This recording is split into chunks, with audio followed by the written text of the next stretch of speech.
Hi everyone, I'm Edyta from Laundry Basket Quilts and welcome to Quilting Window. Before we begin, please remember subscribe to our YouTube channel so you can enjoy more quilting videos like this one. Today I want to take some time and teach you how to make Dresden Star block. It's one of my favorite blocks and favorite techniques that I teach as I travel all over the world and teach quilting. Oh, come right in, grab your scraps, and let's enjoy this fun, quick lesson. This quilt may look difficult, but it really is easy if you take your time and pay attention and just keep up a nice 1/4 inch seam allowance. Right behind me on the wall we have the quilt called Dresden Star, and this quilt has 8 beautiful blocks with a little echo, like a glow into it. I really like adding a little bit extra something to my traditional designs. We have prepared something fun in the quilting baskets. Let's see what we got. First of all, we have our fabrics, and this kit will be available online. If it's not available online, just email us and we will make more of those. It is based on scraps that I have selected, and in the kit you have 16 dark fabrics. Those fabrics gonna be placed right here. We have 1 light fabric for the gloves, and then we have a 1 yard of a background for all 8 blocks in the quilt. Remaining fabrics like your sashings, borders, setting triangles, you will be using from your own fabric, or you can look at on our website and choose whichever fabrics you would like to put with it, and we will be gladly helping you with that. But for now, let's focus on just 1 block at a time, see if we can learn the technique, and then as we're making the blocks, we can make the decisions about the remaining pieces in a quilt. And when I do that, when I choose my setting pieces, I use rule of 5. Big print, medium print, small print, stripe, polka dot, and that way my quilt has a lot of fun variety of prints and look nice and interesting. Let's see what else we have it in our kit. I have put a 2370 weight 50 Aurifil threads. We're going to be piecing with this thread, and we're going to be using a Macrotex needles. That's just the basic for our sewing. Then we have a beautiful templates, as well as we have a pattern for our Dresden Star quilt. In the pattern you get directions how to make the quilt and how to cut all the setting pieces. We also gonna find in the pattern paper templates.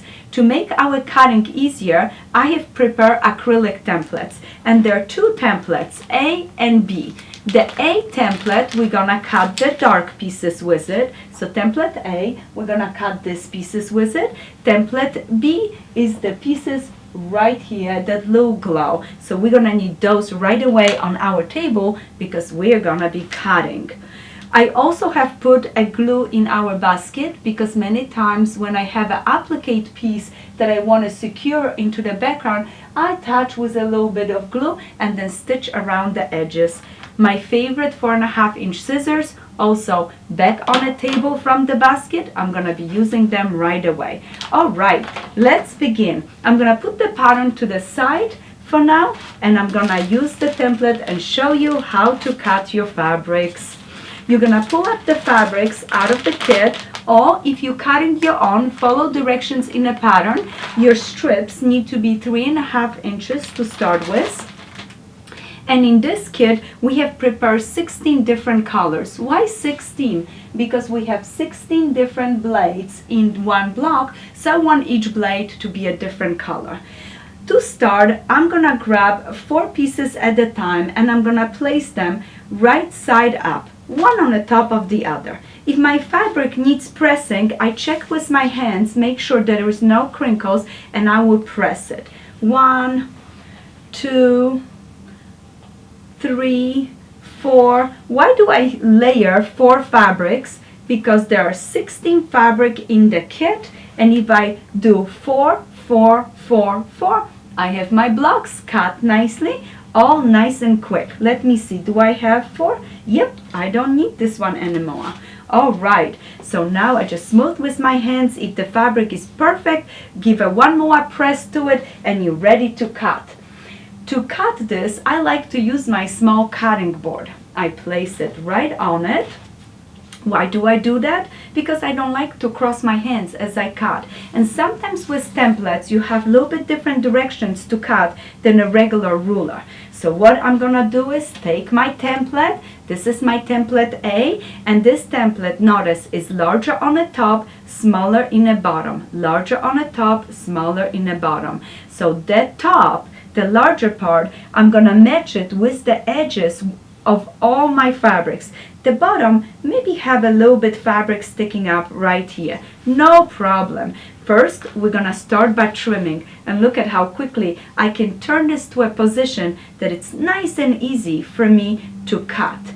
I'm gonna grab my rotary and let's trim that beginning. Then I have to turn again, so that way my hands are not crossing as I'm cutting, and I can cut my first piece.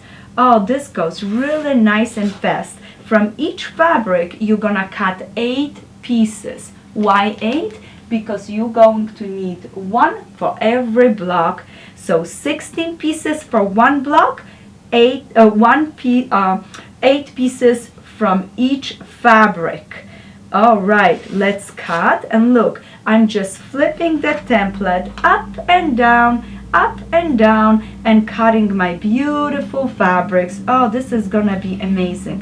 Another nice cut. There you go. And notice how I'm stacking my fabrics right here. 1, 2, 3. This is gonna be block 1, block 2, block 3, block 4. By doing this, I guarantee that those colors go to each of the block. And I would keep going, cut, till I cut all my fabrics this way. I'm gonna put this to the side, and now I'm gonna move on to cutting my next set of 4. After you cut the next set of 4, again you place it on the top of the low piles, and then you end up with 8 of them. In each one of them you have 16 pieces, and each piece is different. I already done that for you girls. You're so good to me, so I wanted to speed things up. Notice 16 pieces beautifully laid out, and this is going to be our first block. But we're not done cutting. There's just tiny bit more cutting. The next thing that we have to cut is our light fabric. Notice it in the kit. I have this light small piece. From this fabric, I'm going to cut a strip just like this one. See? And from this strip, again, by just using my template and placing right here, I'm gonna cut, flip it, cut again, cut, and in no time I'm gonna have a beautiful set of triangles that gonna be my glow for this lovely Dresden Star block. So now my A and B is cut, and I am super excited because it's going to be a time to put things together. When I get to my sewing machine, I'm going to place my orifel thread in a top and a bobbin. I'm going to put my brand new needle because I want a nice sharp sewing, and I'm going to use a technique called chain sewing to sew my pieces. I'm going to grab one piece at a time, just like this, fold it right sides together. I'm gonna start sewing right here, straight down, zoom, one, then go for another one, and in no time I'm going to have a cute little chain of beautiful pieces like this. One chain, one block. Keep things nice and organized. As soon as I finish a chain, I'm gonna grab my little scissors and I'm gonna clip those apart, and just a little step back. Why did I start sewing from the raw edges and went to my fold? Because I can line my raw edges really nice, follow 1/4 inch seam allowance, and then end up perfectly in the middle where the fold goes. So that is really important. Sometimes when you start from the fold and you're not paying attention, your sewing machine pulls things up and your edges right here will not be matching. So remember, raw edges first, go right to that fold. Now with this cute pair of scissors, I'm gonna clip all my pieces apart, Remember, when you're doing chain sewing, always leave a little room between your pieces so you could cut them apart. As soon as you finish cutting all of them, grab those scissors and it's time to do a little trimming. See this 1/4 inch seam allowance? This is the fold right here. All that I'm gonna do is position my scissors in the middle of that 1/4 inch seam allowance and trim a sliver. Grab another one, again, position in the middle, trim a sliver. How many times I'm going to do this? 16 times, because I have 16 blades. And if I do that 16 times, I'm going to get really good in it. And I hope you get good in it too, so you can enjoy it. When there is a nice long thread, trim them just a little bit, do a little housekeeping, and now again, trim gently. Once I finish all 16, I'm gonna grab one at a time, push my seam allowance in one direction and flip it over. I'm not going to push with my finger to try to make this point. My finger is too big. I'm gonna wait a few minutes till I grab a stiletto, and with a stiletto or my pair of scissors, we can do that. For now, one after the other, 16 times, I'm going to flip those little blades just like this. I like to use the scissors or stiletto, like I said, to finish my work of flipping those pieces right side up and creating a beautiful point. It is very important that you grab the scissors, you position them next to your 1/4 inch seam allowance, see, right next to it, and now you go ahead and you pull it up. Pull it up. I'm gonna put that scissors on the other side of my seam allowance and do a little bit more pulling, just like this. Pull it up. Don't poke it.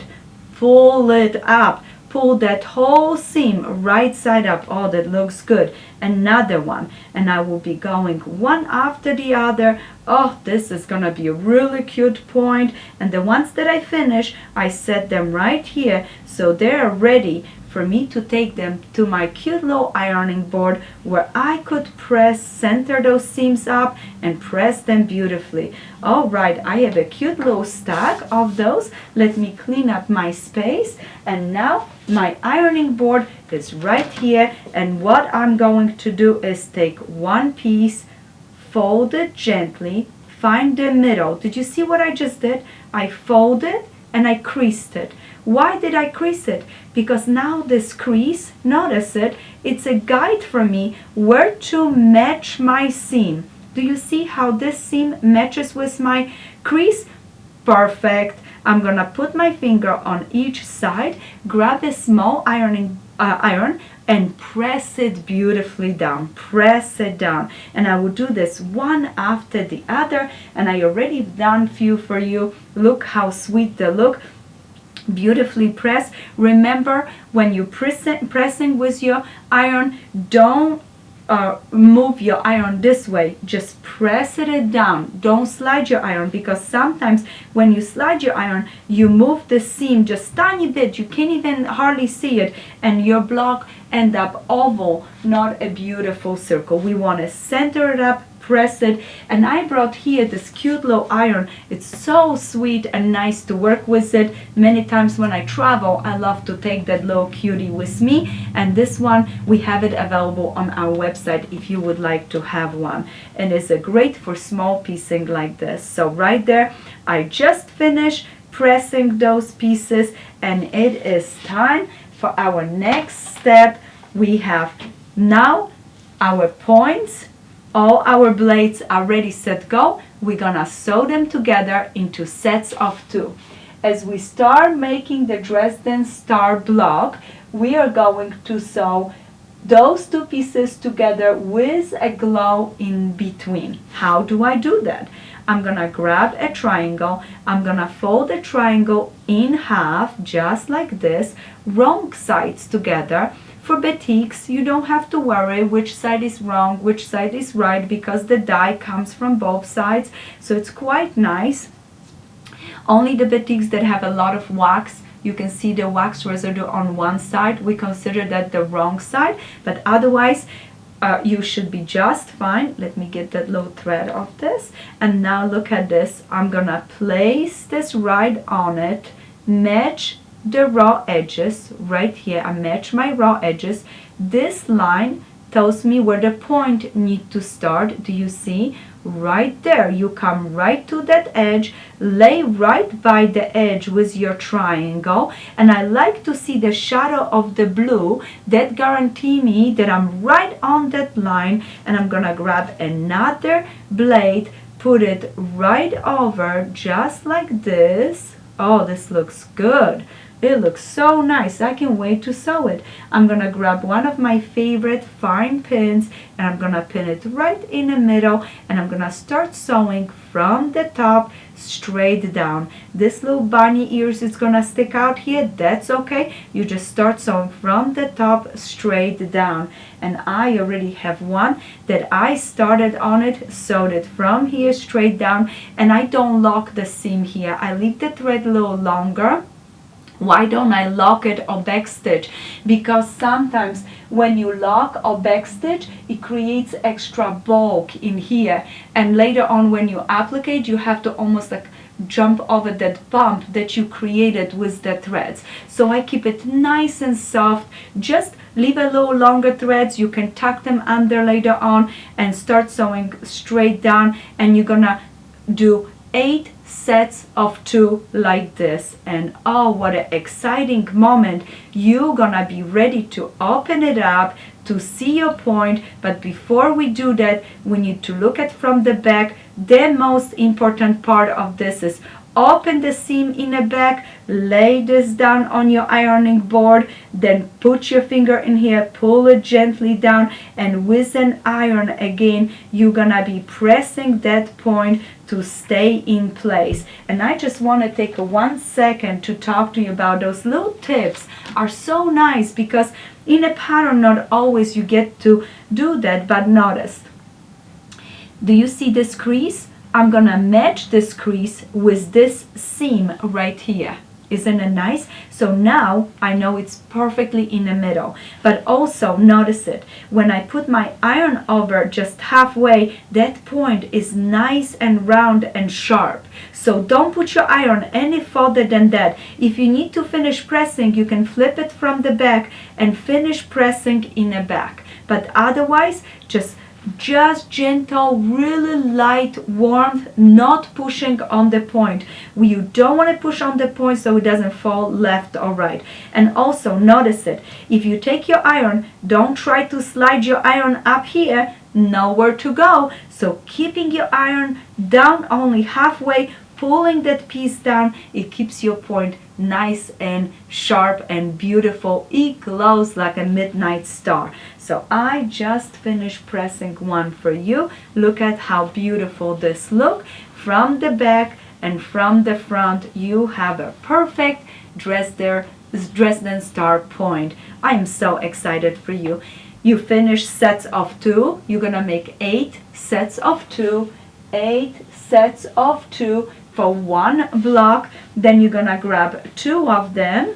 Okay, you're gonna take a triangle, fold it in half, match with the raw edges, and remember, don't move to this step if all your pieces are not all the way pressed. Okay, just for now I'm showing you this, but I would have gone and finished pressing this piece before I go to sew it into set of 4. Now match, match, match, and start sewing from the top straight down. Open it up, and you have a set of 4, what it's a quarter of the block. And I did few of them for you. Look at those cute little Dresden Star quarter of a pie. Oh, this is so exciting. And what I like about this board, it has a circular design right here. Do you see it? So I can lay my pieces and see how they're going to look in a circle like this, and how they're matching it up, how everything works. Oh, this is wonderful. At this point, you can stop and keep making more sets of 4, or you can go ahead and start thinking about sewing those together. But before I do that, I just double check my sewing. You know, sometimes we get up in the morning, we have an extra cup of coffee, and things don't come up as good as on the days that we have a glass of wine. So right here, I place this quarter of a pie in a corner of my cutting board. Look at corner of my cutting board. And I know this needs to be 90 degrees, quarter of the block. And I check, do my piece lay nice in a corner? If it does, perfect. If it does not, we need to flip it to the back and check what happened. Did the seam allowance got a little different between the beginning and the end of the process? Or what happened? Did the fabric got a little stretched? If things are not accurate, what you need to do is take a little ruler, and I have one right here, and what you would do is with this ruler, that's a nice 6.5-inch Creative Grids ruler, I would have placed my ruler right on the top of my beautiful quarter of a block, just like this. I would make sure that the middle seam matches this line of 45 degree, and I will check that everything is under there. If it's not, trim, and then you know you have a perfect exact quarter of a block. Just remember, you cannot trim here. Only where a little bit of fabric are sticking up here, then you can trim it. If something is sticking up on the top, it means you have to take your seam apart and restitch to make a nice 1/4 inch seam allowance. Our pieces come up quite nice, and I'm pretty sure yours are going to, but now you know, in case you have to trim, you can do it when the blocks are in quarters. And like I said, you can go ahead, grab your pieces, take another light triangle. Oh, there is one waiting to be put into this block. I will place it right here. Take a 1/4, fold it right over. Remember, match, start sewing from the top straight down. We have a 1/2 block, another 1/2 block on this side, then do this side, press, this side, press, and you have a full Dresden Star plate. But before you do that, hold just a tiny bit till we finish our video, because I have 3 different options to show you how beautiful this 1/4 of a pie could look on your quilt. So let's take a look. If you decide on an option 1 and you're just going to cut a background square, and the measurements for your background square are in the pattern, so follow that measurements, and you're gonna cut that from the background fabric, that 1 yard. And don't be afraid of different color option. I especially brought this block. This is something that I love to show to my students, how the colors look when they're completely reversed from light to dark. So that gives you a little bit of a fun idea. And in this case, this is the circular Dresden Star design. So what would I do is sew 4 1/4 pies into 1 block, cut a background, then I crease it in X, just like this, crease, and then I can position my Dresden blade and match those inner points right here with the creases that I have it, so I know this is centered up. Now we need a circle for the center of our block. That circle is going to be matching fabric to whatever fabric we're gonna find for our border, sashings, and cornerstone. And what you're going to do is you're gonna open your pattern, and in the pattern you have a beautiful circle that I have prepared for you. You will trace that circle to a freezer paper. Then once you cut it out of the freezer paper, you will take the circle and measure over your block to guarantee that it doesn't cover too much of your points. It should only cover, so you have 1/8 of an inch between those guys right here. And once you determine that that circle is perfect for you, and why I'm stressing this, because you have 16 seams, and if you have made this 1/4 inch a little bit bigger, your block got smaller. If you have made them a little bit smaller, your block got bigger. So now, no stress. your background is exact what you needed, you just cut it, but the circle you're gonna have to custom create one to your block. So what I do, I make one out of a freezer paper, I place it right over. Yep, it's perfect. Then cut it out of fabric. If it's not, trim it down a little bit or make a little bit bigger than the pattern that I have provided you. But if you have stick with a good 1/4 inch seam allowance, everything should be fine, and all that you're going to need to do is cut a circle out of a fabric, roll the edges around, stick it to the freezer paper, and now position in the center of your block, and you can use either machine applique or hand applique to stitch it in place. If you're doing machine applique, you're going to put cotton thread in a bobbin and invisible thread on the top, and you're gonna make a tiny little zigzag around the edges and applique by machine. Or maybe you decide on hand applique, so you're gonna put a cotton thread or silk thread. I like to use embroidery needle, and that's what I'm doing on this block, and I'm gonna stitch just gently, one little slip stitch at a time. And this project is wonderful for handwork because all the edges are already raw under. Now you're gonna ask me where this cute little glue come in place, because I like to travel with my projects, and sometimes I squeeze them a little bit too hard, and I don't like to pin my hands. I like to use this glue to secure my pieces in place. So I would put a touch of glue, glue it down, glue, glue, and that way as I'm stitching, I don't have to worry about the pins and me squeezing it with my hands. Or when I'm doing it stitching on a machine, I don't have to worry about jumping over the pins. If you prefer pins, make sure when you're putting them in right there, let me grab one, you're gonna position them this way. So the point of a pin towards the outside, the head to the inside. Why? So that way the head of the pin stays towards the inside, and you don't have to worry about it when you're sewing with your sewing machine to jump over the pins. So I like the glue because also it keeps the fabric from sliding and moving as I'm stitching around it.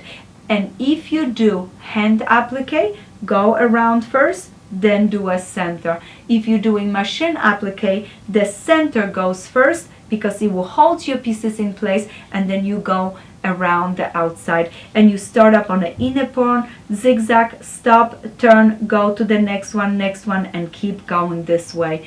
I know you're gonna have fun with appliquing, and I can tell you are excited about to see what other option I have prepared for this block. The same background square, but this time instead of using a full circle, I have created a New York beauty look. All that I did is took our 1/4 of a pies, placed them on each corner just like this, and I took my circle pattern. So remember my circle, I just cut that pattern in 4, wrap each 1/4, okay? Each 1/4 I wrapped it with fabric, adding it 1/4 inch seam allowance where I have cut it, and now I have a perfect 1/4 of a pie for my little New York beauty block. And more direction like this you can find in one of our favorite pattern called Dresden Bloom. So that is a super beautiful quilt too. You can visit our website for that one and see how lovely it is. I guarantee you in no time you will be blooming with your beautiful blocks. Look at this little 1/4 of a block, place it right here, and then I use a package of applique silhouettes, they're called jelly bean, to add low branches, and this block is the center block in our Dresden Bloom quilt. I hope you enjoy today's class and learn something new and exciting. I have to tell you one more time, remember, when you repeat something over and over, so 16 times, clip, flip, press, you're gonna get good in it. 16 times. When you sew those, you're gonna get good in it. The more you do it, the better you get in it. Make sure you do chain sewing and keep the stages of the quilt in the same manner, so that way when you're working on the blocks, they look really nice and cohesive, and I know you would have fun with it. And I am so thankful you took the time, and I enjoy quilting with you today. Happy quilting! Don't forget, subscribe to our YouTube channel, as well as sign up for our newsletter, our blog. We love quilting with you. Happy quilting!